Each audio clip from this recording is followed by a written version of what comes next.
warahmatullahi wabarakatuh, saudara. Kali ini saya melakukan perjalanan dari wilayah Probolinggo atau Kadipaten Banger menuju ke Kadipaten Lamajang yang dahulu merupakan sebuah kerajaan, yaitu Kerajaan Tigang Juru. Kali ini saya akan mengunjungi situs Biting yang mana ditenggarai oleh sebagian peneliti sejarah maupun penulis maupun pengarang maupun spiritual. Situs ini adalah peninggalan dari Kerajaan Lamajang yang dalam sejarah terkenal dengan Kerajaan Tigang Juru, yang mana wilayahnya ini meliputi Lamajang atau Lumajang sekarang, kemudian Jember, sebagian Probolinggo juga. Nah, ini perjalanan saya menuju ke situs Biting ya, saudara. Untuk melengkapi data sejarah yang ada di Probolinggo, saya melakukan perjalanan seperti yang dilakukan oleh Prabu Hayam Wuruk dahulu ya. Bedanya saya sendirian, saudara.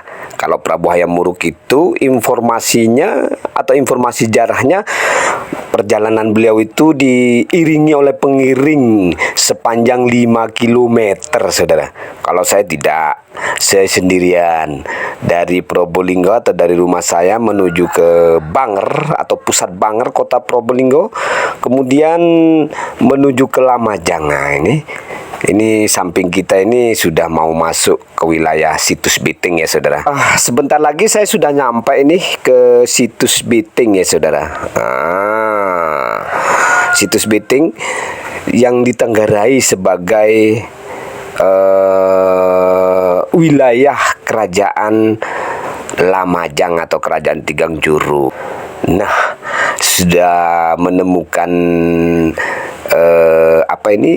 papan keterangan tentang situs Biting. Kali ini saya masih berada di pintu masuk situs Biting, saudara, yang ditenggarai sebagai tembok atau lokasi pertahanan atau benteng. Nah, ini dia. Jadi setelah ini saya akan menuju ke pusatnya Kerajaan Lamajangnya. Menurut masyarakat sekitar ini adalah benteng pertahanan dari Kerajaan Lamajang atau pintu-pintu masuknya. Ini ya, saudara, lokasinya, kerajaannya, kaputrennya, dan lain-lain itu ada di sini ya, saudara. Dan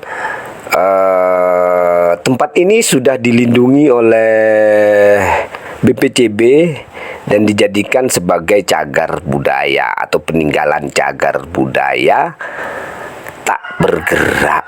Nah, ini informasinya adalah makam dari Arya Wiraraja atau raja pertama Kerajaan Tigang Juru yang disebut Arya Wiraraja atau Arya Banyak Wide. Sedangkan yang nampak seperti tugu yang ditutupin dengan kain putih itu informasinya adalah makam seorang syekh. Jika sudah disebut syekh berarti agamanya Islam ya, saudara.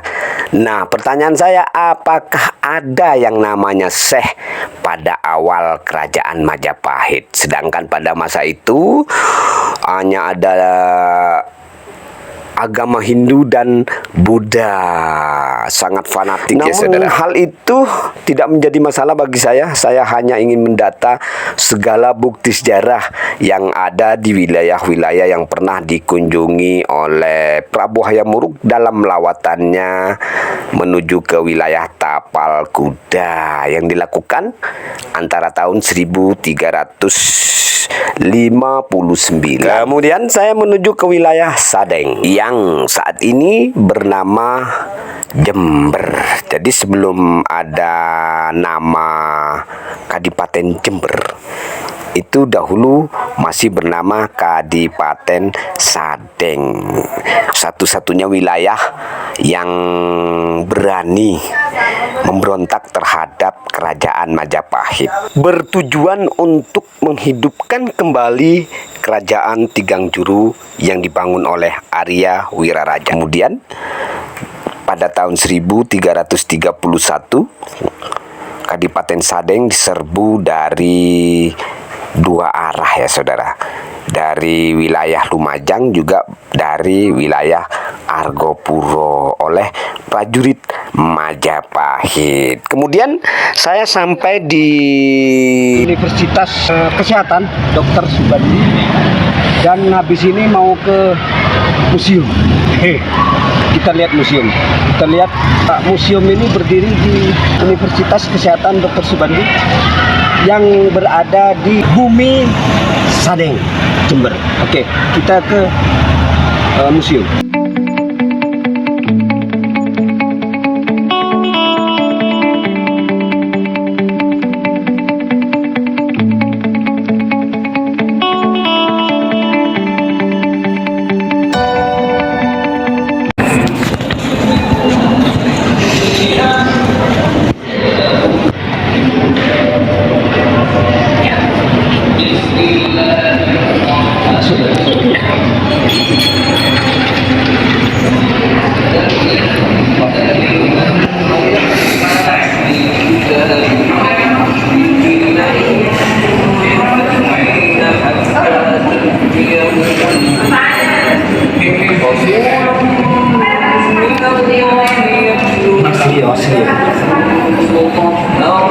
Dokumen asli ya, asli. Ini museum Dr. Subandi yang tadi saya bilang di bawah. Museum berupa surat-surat dan foto-foto kuno, foto-foto beliau. Yang sebenarnya beliau itu satu meeting dengan Dr. Stomo Probolinggo.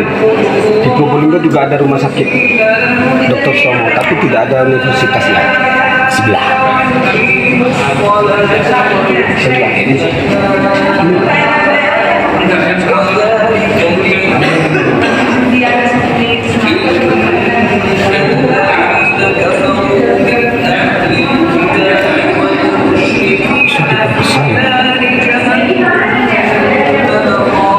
Ini surat-suratnya beliau, dokumen-dokumen beliau. Jadi foto-foto dokumen-dokumen tentang kedokterannya, tentang jejak langkahnya, jejak. Ini dokumen dari Jepang.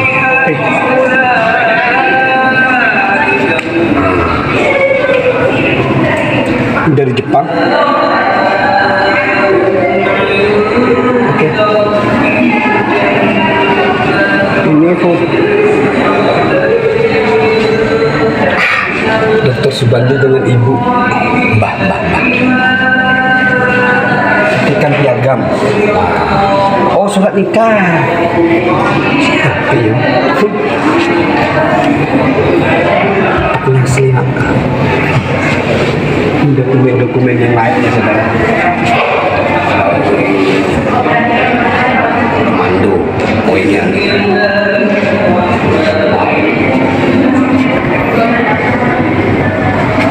Ini juga ya, tentara. Jadi Dr. Subandi ini dulu selain lulusan sekolah kedokteran Stovia itu ada di Probolinggo beliau sekolahnya, kemudian melanjutkan ke jenjang berikutnya. SMP-nya itu beliau bersama Dr. Sutomo di SMP Uno Probolinggo, sekarang menjadi SMP 1 Kota Probolinggo. Ini dia. Foto-foto zaman-zaman dulu.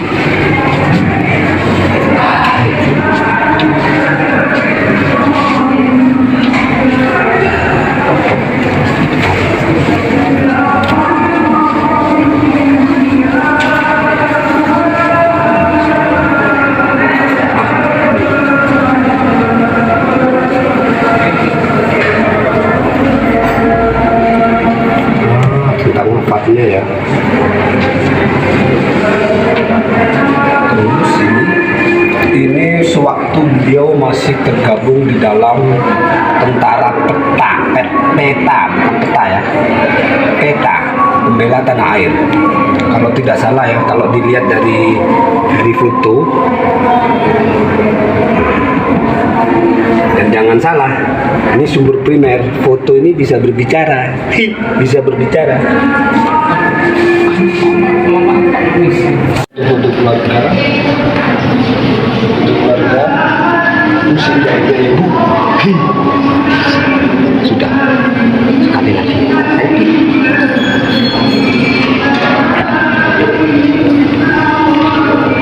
Ini masih baru ya.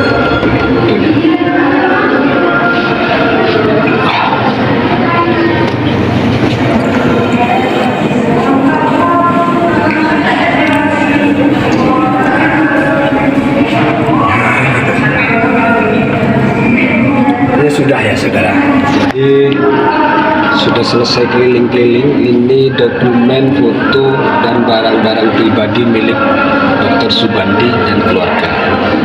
Berikutnya saya mau jalan ke Bondowoso, Situbondo, Keta, dan kembali ke Probolinggo.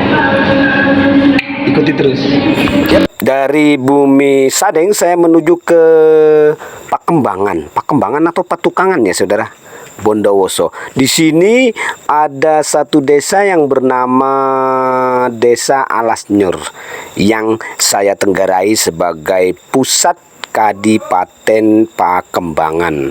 Pakembangan apa Patukangan ya saudara? Yang tahu bisa komen di bawah ini ya. Pakembangan atau Patukangan. Nah, yang jelas beliau yang komen adalah pemerhati sejarah Bondowoso. Nah, perjalanan saya kali ini menuju ke desa Alasnyur yang pernah ditemukan susunan batu bata selebar satu desa, bukan 1 hektar lagi ya, tapi 1 desa ya saudara. Wow, sangat menakjubkan ya. Sebenarnya di awal perjalanan saya dahulu tahun 2007 kalau tidak salah saudara, saya pernah melewati tempat ini dan langsung menuju ke desa Alasnyur atau titik pusat Kadipaten Pakembangan atau Patukangan.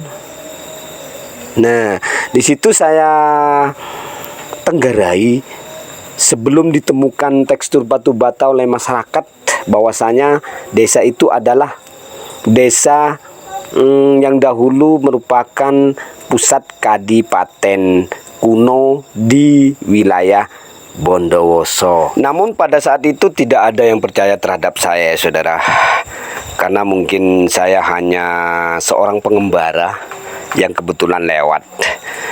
Akan tetapi setelah beberapa tahun kemudian ditemukanlah tekstur batu bata semacam tembok yang memanjang yang diperkirakan selebar satu desa itu ya saudara.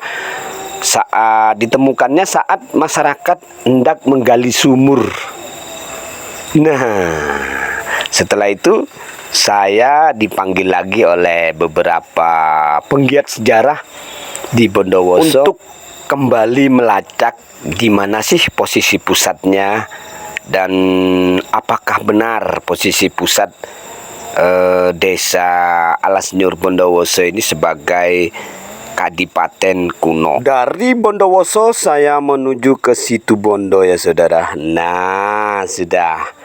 Saya sekarang berada di wilayah Situbondo, yang mana wilayah ini juga pernah dikunjungi oleh rombongan Prabu Hayam Wuruk saat melakukan perjalanan ke wilayah timur Mojopahit. Kalau sekarang itu bernama wilayah Tapal Kuda ya saudara. Nah, saya dari kota Situbondo ke arah Besuki sebagaimana yang pernah dilakukan oleh Prabu Hayam Wuruk dan rombongan dahulu ya, dari Pakembangan Tukangan menuju ke Ketah. Nah, ini adalah Ketah ya saudara, wilayah Ketah, yaitu wilayah Besuki saudara. Nah, kemudian dari wilayah Besuki saya menuju ke Kadipaten Banger melalui beberapa wilayah atau beberapa desa, diantaranya Wawaru, Dadaleman, Patunjungan, dan Kalayu. Nah, pada tanggal 30 September 1359 rombongan Prabu Hayam Wuruk sampai di desa Kalayu ya saudara, yang mana di desa ini berdiri sebuah candi yang megah yang bernama Candi Jabung. Kemudian menuju ke Pajarakan. Selanjutnya saya menuju ke Kambang Rawi, di mana di Kambang Rawi ini berdiri juga Candi Buddha. Lalu ke desa Bulu ya saudara. Di desa Bulu ini juga ada candi atau semacam aula kantor desa atau ya apa ya. Dan yang ini adalah kantor desa di masa sekarang, tahun 2023 ya saudara. Kantor desanya cukup megah, besar seperti Istana Merdeka Jakarta saudara. Saya pun melanjutkan perjalanan menuju ke Desa Gede. Nah, Desa Kuno Gede ya, yang sekarang jadi wilayah Pakuniran sampai ke wilayah Desa Kertonegoro. Nah, inilah bukti sejarah yang berada di Desa Gede berupa temuan tembok-tembok kuno yang ditata oleh masyarakat bersap-sap ya. Yang ini bebatuan gunung yang disusun-susun menyerupai tembok untuk dijadikan hunian. Kemudian saya lanjut menuju ke Rim Segara. Prasasti Batur menyebut Ri Kabuyutan Kaliasem, sedangkan negara Kertagamah menyebut Rim Segara. Jadi di wilayah ini memiliki suasana yang cukup indah ya saudara. Selain pemandangan, juga air terjun yang rasanya dingin, dan ada lagi air terjun di wilayah ini yang rasanya agak panas ya saudara, panas.